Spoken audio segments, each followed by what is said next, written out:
Your life is a gift. Everyone that is still alive has a testimony.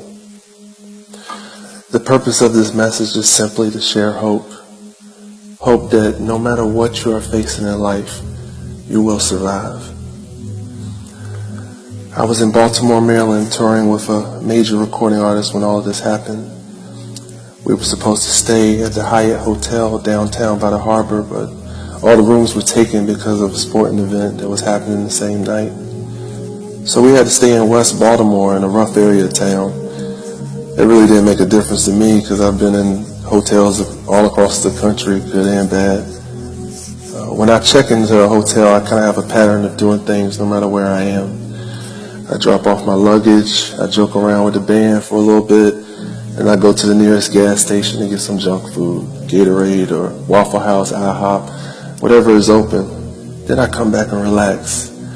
This night was no different. I did the same thing. I walked outside and headed toward the gas station, which was about 3 blocks away. As I walked through the second block, I could see 6 guys standing on the corner, talking to each other, looking in my direction. I really didn't even pay them any mind and just kept walking towards the store.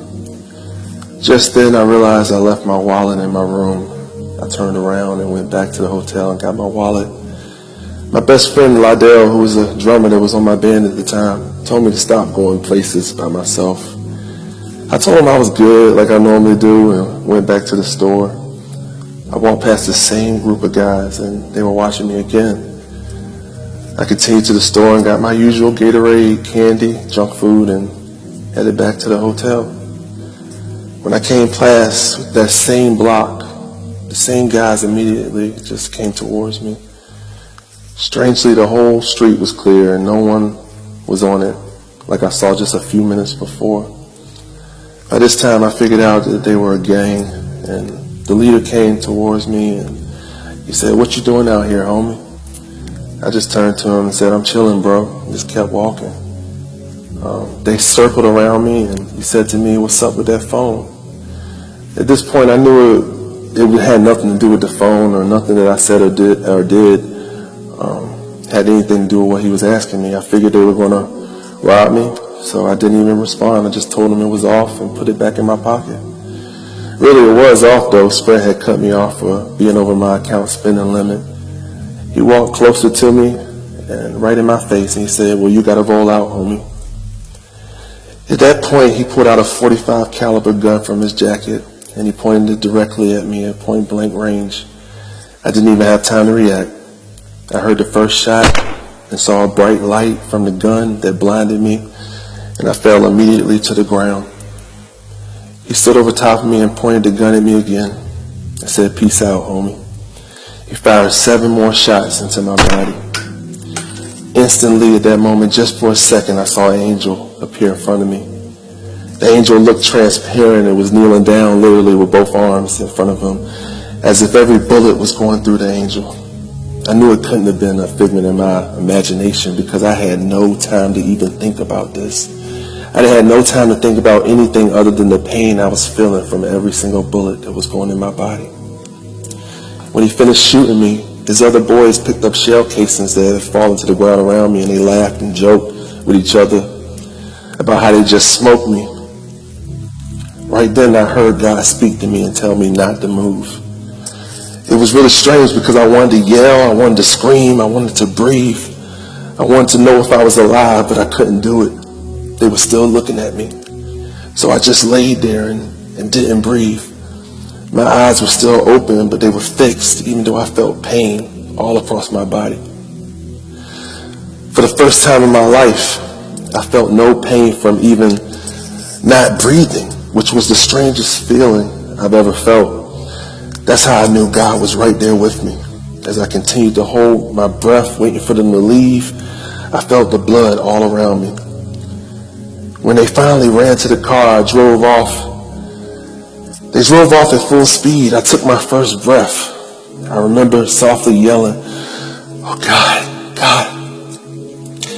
As I looked around me and saw the pool of blood and holes in my shirt, I tried to stand up, but I couldn't. I couldn't feel my legs. So I dragged myself off of the street and onto the sidewalk, literally crawling. I tried to flag down cars to stop and help me, but nobody would stop. People literally slowed down and looked at me and kept going. It was literally only me and God. I had a moment where I had my life flash before my eyes. I thought about everyone that loved me. I thought about my own funeral. I thought about the things that I should have said to my family and the friends that I didn't tell. Just then I remembered that I had my cell phone still with me. My hand was completely covered in blood, but I still managed to dial 911. When the operator came online, I told her that I had been shot, and she asked me where I was. Thankfully, I was lying right next to a street sign so I could give her an idea where I was. She tried to keep me talking, but I really couldn't because I was losing my breath every minute that went past. Eventually, the police showed up, about 5 officers. One walked toward me. He asked me my name, how old I was, and that was the end of the conversation. After that, they drew lines around me and put up police tape and crime scene tape and set a perimeter. This is when my faith really had to step in, though. Even though all around me it looked like death, I had to speak life, and I began praying. There was nothing I could do but that. The ambulance got there eventually, and 7 minutes later, they loaded me in. Immediately, they began cutting off my clothes and hooking me up to all kinds of machines. This was the first time that I actually saw the gunshot wounds with my eyes, and at that moment, tears began to flow from my eyes. My body just looked dead. Looked like I shouldn't have been alive, but I was. I heard the EMT say to her partner, "I don't think he's going to make it." It hurt to hear those words coming from her, but I tried to hold on to life. By the time I got to the hospital, they rushed me down the hall into surgery. When I arrived in the room, it was like the strangest scene I ever seen. The room was lined with nurses, doctors, police, other hospital employees looking at me in disbelief, almost as if what they heard on the radio, my condition, they were stunned that I was alive. The lead doctor whispered in my ear, "I'm about to give you some anesthesia to put you asleep for the surgery. Can you sign this paper for me?" Oddly enough, I was able to sign it and did pretty good. I did so good that the doctor joked and said, for someone who's got shot all these times, you sure do have a good signature. Right at that moment, I looked in front of me and I saw people standing at the door, and I saw people surrounding around me, and I saw that same angel that I saw on the street. I saw standing in front of me with his arms folded, looking at me, nodding his head, as if to say everything is going to be all right. Right then I felt a peace upon me that relaxed my breathing, and I fell asleep.